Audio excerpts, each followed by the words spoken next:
النهائي حال تلقي كافة الترشيحات من الجهات المعنية بالترشيح والمتوقع في غضون الأيام القليلة القادمة.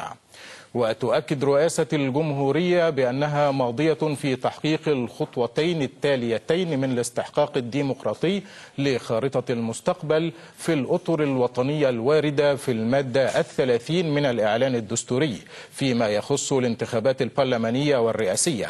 وتؤكد الرئاسة أنها ستدعم كل الجهود المطلوبة لإتمام لجنة ال50 لعملها في إعداد المشروع النهائي للتعديلات الدستورية خلال 60 يوما من ورود مقترح لجنة الخبراء لها. وكذلك ستدعم كل الجهود الواجبة لإجراء حوار مجتمعي خلال إطار زمني محدد.